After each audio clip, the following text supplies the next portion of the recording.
News on Honor 103.5 FM. First, the highlights. President Tinubu reaffirms commitment to democracy, rule of law. On foreign scene, Brazil records world first Oropouche virus death.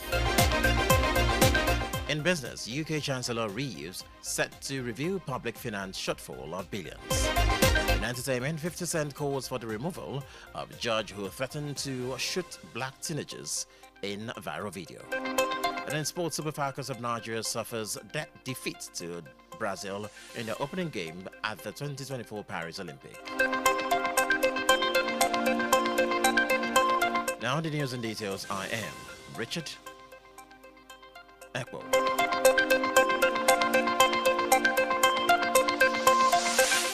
Let's begin with reports that President Bola Ahmed Tinubu has reiterated his administration's dedication to democratic values and the rule of law, vowing never to support protests that lead to the destruction of lives and property. Speaking yesterday while receiving the letter of credence from the United States Ambassador to Nigeria, Richard Mills Jr., at the State House in Abuja, Tinubu reflected on his own experience as a pro-democracy activist who participated in peaceful protests against the military dictatorship during Nigeria's transition to democracy. He emphasized the importance of maintaining 25 years of unbroken democracy while acknowledging the role of demonstration in a democratic society. However, Tinubu drew a clear line stating that his administration would not support protests aimed at causing destruction but instead promote peaceful expression and the protection of lives and property.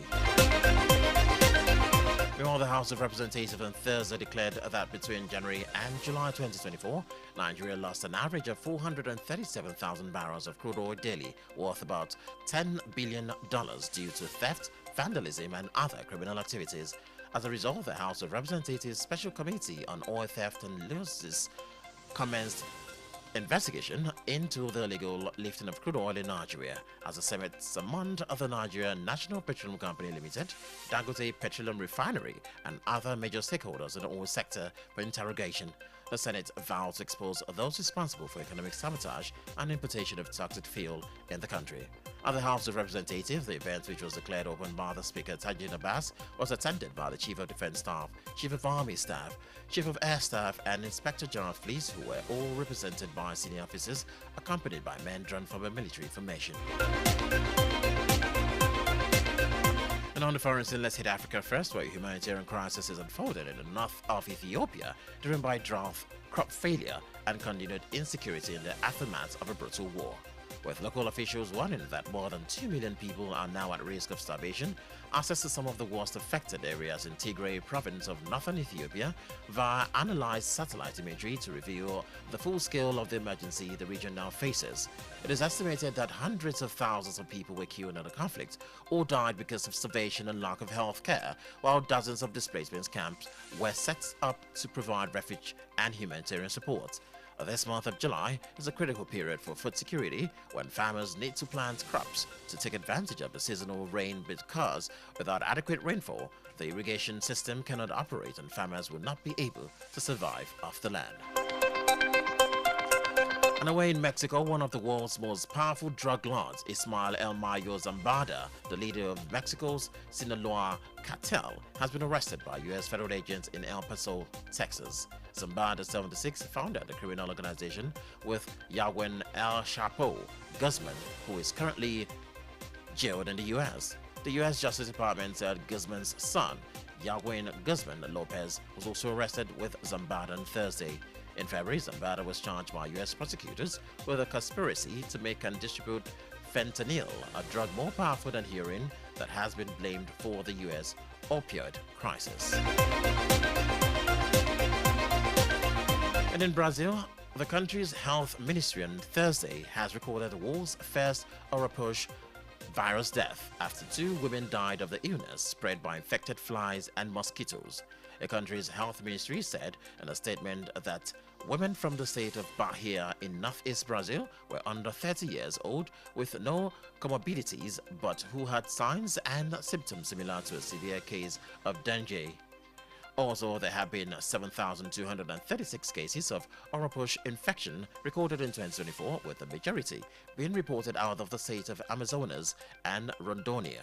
According to the CDC, symptoms of Oropouche viral infection usually begins 4 to 8 days after being bitten, and symptoms typically last for 3 to 6 days with similar symptoms to dengue, such as fever, muscle aches, stiff joints, headache, vomiting, nausea, chills, or sensitivity to light.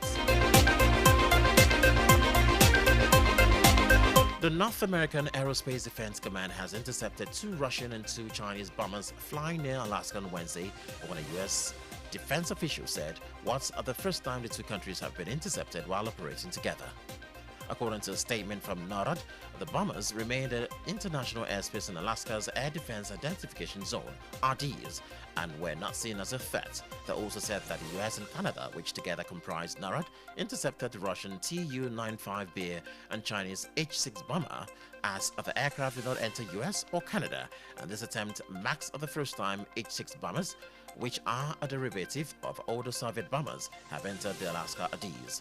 The intercept was carried out by US F-16 and F-35 fighter jets, as well as Canadian CF-18 fighter jets, according to defense officials. If you're just joining us, you're listening to the World News on Honor 103.5 FM. Remember to follow and like our social media pages at Honor 103.5 FM. You can also listen live on Radio Guardian app at Honor FM Ibadan.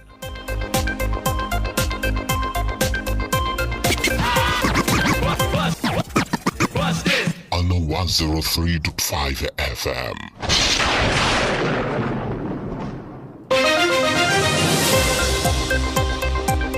You're welcome back from the break. If you're just joining us, it's on our 103.5 FM World News. Let's now hit the business desk, where United Kingdom's new Chancellor, Raquel Reeves, is set to use an audit of public spending to make claims of a black hole in the government's finances worth tens of billions of pounds. Reeves said she would give a statement to Parliament on Monday showing honesty about the scale of the challenge faced by the new Labour government. She vowed to fix the mess they inherited, but would not confirm speculations that a gap in the public finances stood at more than 20 billion euros per year. And in entertainment, American rapper Curtis James Jackson III, aka 50 Cent, has called for the ouster of a New York State Supreme Court judge, Erin Garl, amid a video of her threatening to shoot a group of black teenagers at an event. The clip, which was filmed in 2022, was released this month and has garnered widespread criticisms, with many calling for Garl's exit by force or resignation. Expressing his reaction on Instagram, Sense called for her removal and urged his fans to do the same. Meanwhile, Garl has been scrutinized by the State Commission on Judicial Conduct, which ruled that she created at least the appearance that she harbored racial bias in their reports on the incident, which was released on Monday, July 22nd. And in sports, Nigeria Super Falcons suffered a narrow 1-0 defeat against Brazil in their opening Group C fixture at the Paris 2024 Olympics game on Thursday. The match held at the Bordeaux Stadium in France saw Brazil secure victory with a 37-minute goal from Gabi Nunes, which was enough to deny the Falcons any points in their first game of the tournament. Despite the loss, Super Falcons displayed determination and created several scoring opportunities early in the game. Rashida Ajibade, leading the team, showcased her skill with some excellent runs down the left flank, though her teammates struggled to capitalize on her deliveries into the box. Ajibade's efforts were evident from the start, with her final pass being blocked in the 7th minute and initiating a dangerous double attack in the 16th minute that showed shot from Chiwendu Ihezuo and Christy Uchebe, narrowly missing the target. And that's World News on 103.5 FM. Thank you for listening. But before we go, here's a recap of the main highlights. The Watcher reports that President Tinubu has reaffirmed commitment to democracy and the rule of law. He also told it that Brazil has recorded the world's first Oropouche virus death. In business, UK Chancellor Reeves is set to review public finance shortfall of billions. In entertainment, 50 Cent has called for the removal of the judge who threatened to shoot black teenagers in a viral video. And in sports, Super Falcons of Nigeria suffered a defeat to Brazil in their opening games at the 2024 Paris Olympics. For eyewitness reports, news mentioned on news commercial, contact Honor FM Newsroom on 0817-675-5555 or 0913-600-1035. Or send an email to honorfm23@gmail.com. You can also visit our website on www.honorfm1035.net for information. The news was edited by Luadamilola Johnson. I am Richard Echo. Thank you for listening. Join us at 1 for the Yoruba version.